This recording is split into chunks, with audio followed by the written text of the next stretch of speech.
Assalamualaikum warahmatullahi wabarakatuh. Perkenalkan, nama saya Ahmad Azharuddin. Pada pertemuan kali ini saya akan menyampaikan sebuah materi pelajaran agama Islam, yaitu ilmu fikih. Pada pertemuan kali ini saya akan menyampaikan materi mengenai sholat. Yang pertama yaitu pengertian sholat. Sholat merupakan salah satu ibadah pokok dalam Islam yang memiliki syarat-syarat tertentu agar sah pelaksanaannya. Syarat wajib sholat adalah kondisi-kondisi yang harus dipenuhi oleh seorang muslim sebelum memulai sholat. Di dalam sholat ada beberapa syarat wajib yang harus diperhatikan oleh setiap muslim.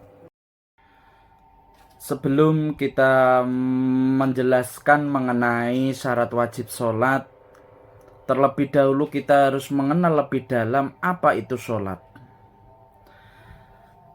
Sholat merupakan salah satu dari 5 rukun Islam yang diwajibkan bagi seorang muslim. Ibadah ini dilakukan 5 kali dalam sehari, yaitu waktu subuh, zuhur, asar, maghrib, dan isya. Sholat bukan hanya sekedar ritual, tetapi juga merupakan sarana komunikasi langsung antara seorang hamba dengan Allah Subhanahu wa Ta'ala. Melalui sholat, seorang muslim menyatakan ketundukan dan kepatuhan total kepada Sang Pencipta. Sholat juga merupakan salah satu ibadah yang berbeda dari ibadah-ibadah yang lain. Karena sholat diperintahkan oleh Allah kepada Nabi Muhammad secara langsung.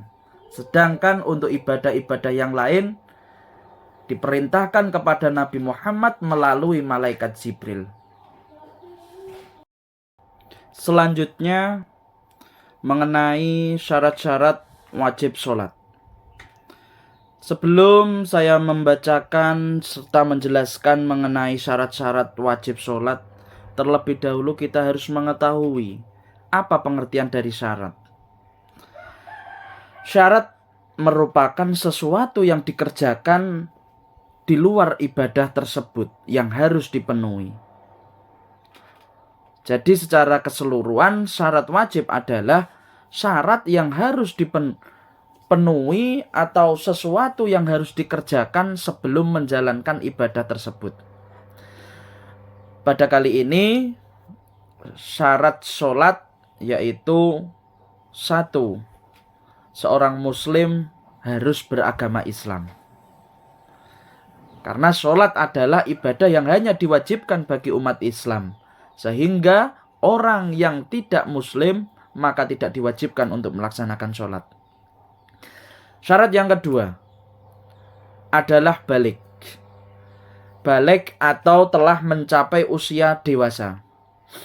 Dalam Islam, usia balik biasanya ditandai dengan datangnya masa pubertas. Anak-anak yang belum mencapai usia balik maka tidak diwajibkan untuk melaksanakan sholat, meskipun disarankan untuk mulai dilatih sejak dini. Syarat yang nomor 3 yaitu harus berakal sehat. Seorang yang mengalami gangguan jiwa atau kehilangan akal sehat maka tidak diwajibkan untuk melaksanakan sholat. Syarat yang keempat adalah suci dari hadas besar maupun hadas kecil. Sebelum sholat, seorang mukmin muslim harus memastikan dirinya berada dalam keadaan suci dengan berwudu atau mandi wajib jika diperlukan. Selain itu, tempat sholat dan pakaian yang digunakan juga harus suci dan terhindar dari najis. Terakhir, mengetahui waktunya atau mengetahui waktu masuknya sholat. Setiap sholat memiliki waktu tertentu yang telah ditetapkan dan seorang muslim harus memastikan bahwa ia melaksanakan sholat pada waktu yang telah ditentukan oleh Islam. Setelah mengetahui syarat-syarat wajib sholat, selanjutnya yaitu menjelaskan tentang perkara apa saja yang membatalkan sholat.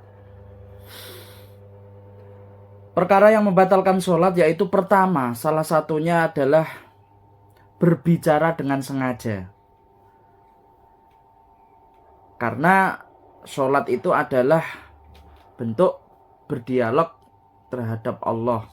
Oleh karena itu, barang siapa yang ketika sholat berbicara, maka itu akan membatalkan sholatnya. Baik itu disengaja yang memahamkan. Oleh karena itu sangat penting untuk ketika kita sholat fokus dan khusyuk dan tidak berbicara ketika melaksanakan sholat. Yang kedua adalah tertawa berbahak-bahak yang sehingga didengarkan oleh orang lain. Maka ketika kita sholat, kita tertawa, maka sholat kita batal. Selanjutnya yang dapat membatalkan sholat adalah gerakan yang berlebihan atau gerakan yang tidak berkaitan dengan sholat. Contohkanlah seperti makan, minum, atau melakukan aktivitas lain yang tidak diperlukan dalam sholat. Hal ini akan mengganggu kekhusyuan sholat dan konsentrasi selama sholat. Oleh karena itu kita ketika sholat harus dalam keadaan khusyuk. Nah, itulah sesuatu atau perkara yang membatalkan sholat. Mungkin itu yang dapat saya sampaikan. Semoga bermanfaat. Cukup sekian. Assalamualaikum warahmatullahi wabarakatuh.